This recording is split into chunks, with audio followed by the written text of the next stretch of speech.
Life story channel में आपका स्वागत है। आइए आज मैं आपको सुनाती हूँ मोटिवेशनल स्टोरीज। सफलता के लिए आवश्यक एकाग्रता। शिष्य की एकाग्रता। Power of concentration for success. एक आश्रम में एक शिष्य शिक्षा ले रहा था। जब उसकी शिक्षा पूरी हो गई तो विदा लेने के समय उसके गुरु ने उससे कहा, वत्स, यहाँ रहकर तुमने शास्त्रों का समुचित ज्ञान प्राप्त कर लिया है, किंतु कुछ उपयोगी शिक्षा अभी शेष रह गई है। इसके लिए तुम मेरे साथ चलो। शिष्य गुरु के साथ चल पड़ा। गुरु उसे आश्रम से दूर एक खेत के पास ले गए।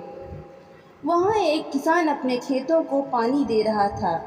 गुरु और शिष्य उसे गौर से देखते रहे, पर किसान ने एक बार भी उनकी ओर आंख उठाकर नहीं देखा, जैसे उसे इस बात का एहसास ही न हुआ हो कि उसके पास में कोई खड़ा भी है। कुछ देर बाद गुरु और शिष्य वहाँ से चल दिए। वहाँ से आगे बढ़ते हुए उन्होंने देखा कि एक लोहार भट्टी में कोयला डाले उसमें लोहे को गर्म कर रहा था। लोहा लाल होता जा रहा था। लोहार अपने काम में इस कदर मगन था कि उसने गुरु शिष्य की ओर जरा भी ध्यान नहीं दिया। कुछ देर बाद गुरु और शिष्य वहाँ से भी चल दिए। फिर दोनों आगे बढ़े। आगे थोड़ी दूर पर एक व्यक्ति जूता बना रहा था। चमड़े को काटने, छीलने और सिलने में उसके हाथ काफ़ी सफाई के साथ चल रहे थे। कुछ देर बाद गुरु ने शिष्य को वापस चलने को कहा। शिष्य को कुछ समझ में नहीं आया। उसके मन में प्रश्न उठने लगे कि आखिर गुरु चाहते क्या हैं। शिष्य के मन की बात को भांपते हुए गुरु ने उससे कहा, वत्स, मेरे पास रहकर तुमने शास्त्रों का अध्ययन किया, लेकिन व्यवहारिक ज्ञान की शिक्षा बाकी थी। तुमने इन तीनों को देखा, ये अपने काम में संलग्न थे। अपने काम में ऐसी ही तल्लीनता आवश्यक है, तभी व्यक्ति को सफलता मिलेगी। मित्रों, इस कहानी से हमें ये शिक्षा मिलती है कि हमें अपने काम को इतनी ही तल्लीनता, संलग्नता और एकाग्रता के साथ करना चाहिए। जब हम किसी काम को करें तो हमारे दिमाग में उस काम के अलावा कुछ भी नहीं होना चाहिए, तभी हमें सफलता मिल सकती है।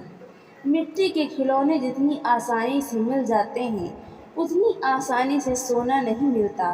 पापों की ओर आसानी से मन चला जाता है, किंतु पुण्य कर्मों की ओर प्रवृत्ति करने में काफ़ी परिश्रम करना पड़ता है।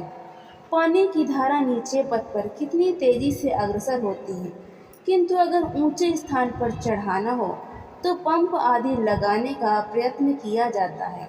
Power of concentration for successful job. Vedansh ने कुछ समय पहले ही MBA किया था और उसे एक अच्छी नौकरी जॉब्स की तलाश थी। 3 दिन पहले की ही बात है, उसने एक इंटरव्यू दिया था और कल ही उसके पास उस कंपनी से कॉल आ गई। आज वो बहुत खुश था, क्योंकि आज वो दिन है जब वो उस कंपनी को ज्वाइन कर रहा है। बड़ी ही गर्मजोशी के साथ उसने अपनी नौकरी जॉब से शुरू की। जिम्मेदारियों को सही से निभाने वाला एक काबिल इंसान था, इसलिए कंपनी का मालिक वेदांश को बहुत पसंद करता था। अभी कुछ ही दिन हुए उसे नौकरी करते हुए कि उसका मन ऑफिस से उबने लगा। उसने देखा कि उसके सहयोगी अपने काम से मन चुराते थे। काम न करने का कोई न कोई बहाना बनाते रहते थे। कभी कभी वो एक दूसरे से अपने बॉस की बुराई करने में ही बहुत समय बिता देते थे। इस तरह का वातावरण वेदांश को पसंद नहीं आ रहा था। उसने महसूस किया कि यहाँ पर काम करने वाले लोगों की सोच अच्छी नहीं है, क्योंकि वो खुद ऐसा कभी नहीं करता। इसलिए उसे लगा कि उसके साथ कार्य करने वाले लोगों का लेवल अच्छा नहीं है। यही सब सोचकर उसने नौकरी छोड़ने का मन बना लिया और नौकरी छोड़ने की एप्लीकेशन के साथ अपने बॉस के ऑफिस में पहुंच गया। बॉस ने उसकी एप्लीकेशन देखी और पूछा, क्या बात है वेदांश, नौकरी क्यों छोड़ना चाहते हो? वेदांश ने बॉस को पूरी बात बताई और बोला, मैं ऐसे लोगों के साथ काम नहीं कर सकता, उन लोगों का थिंकिंग लेवल बहुत नीचा है। बॉस ने कुछ देर सोचा और कहा, यह तुम्हारी मर्जी है, चाहो तो नौकरी छोड़ सकते हो, लेकिन नौकरी छोड़ने से पहले मैं आपको एक काम दूंगा। क्या तुम करना चाहोगे? वेदांश ने रिप्लाई दिया, क्यों नहीं सर, बताइए क्या करना है। तभी बॉस एक पानी से भरा गिलास देते हुए वेदांश से बोले, तुम इस गिलास को लेकर अपने ऑफिस के 2 चक्कर लगाओ और फिर मेरे पास आओ। लेकिन एक बात ध्यान रखना, गिलास में से एक बूंद भी पानी नीचे न गिरे। वेदांश को यह काम बहुत अजीब लगा, लेकिन वो वादा कर चुका था। फिर क्या था, वेदांश उस पानी से भरे गिलास को लेकर ऑफिस के चक्कर लगाने लगा। जब 2 चक्कर पूरे हो गए तो वो बॉस के ऑफिस में फिर पहुंचा और बॉस को इस बारे में बताया। अब बॉस ने उससे प्रश्न पूछा, क्या एक बूंद भी पानी नहीं गिरा? वेदांश बोला, बिल्कुल नहीं सर, और आपने ऐसा करने को क्यों कहा सर? बॉस ने फिर प्रश्न किया, जब तुम पानी से भरे गिलास को लेकर ऑफिस में घूम रहे थे तो ऑफिस के लोग क्या कर रहे थे?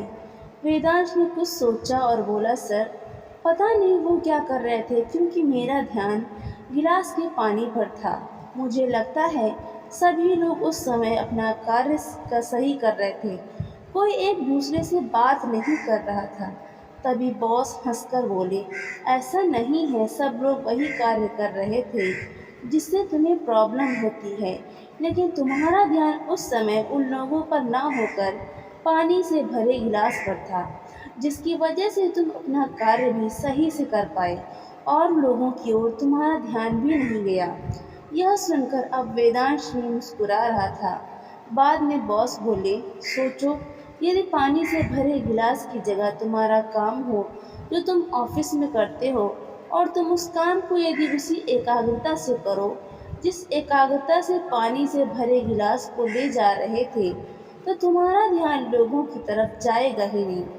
वेदांश अभी भी मुस्कुरा रहा था। अब वो आगे बढ़ा और अपने एप्लीकेशन उठाकर बॉस के केबिन से बाहर निकला और अपने काम में एकाग्रता से जुट गया। Moral of this Hindi story, the power of concentration. दोस्तों, इस नैतिक हिंदी से हमें जीवन की बहुत बड़ी शिक्षा मिलती है।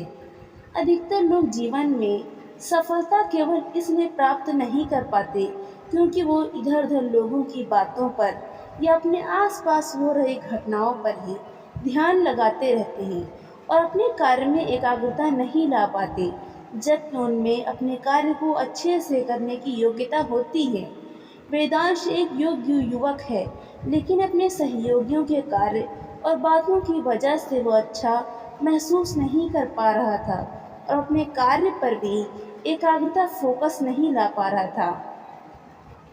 लेकिन जैसे ही उसने एकाग्रता की शक्ति को समझा, उसने अपनी नौकरी छोड़ने के निर्णय को बदल लिया और अपने कार्य को एकाग्रता से करने लगा।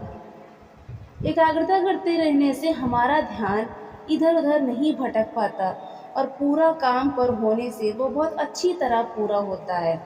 एकाग्रता हमारे माइंड की वो शक्ति है जिसको हम यदि किसी काम पर केंद्रित करते हैं तो हमारे दिमाग की पूरी ऊर्जा उस कार्य को पूरा करने में जुट जाती है और वह कार्य पूर्ण होकर ही रहता है।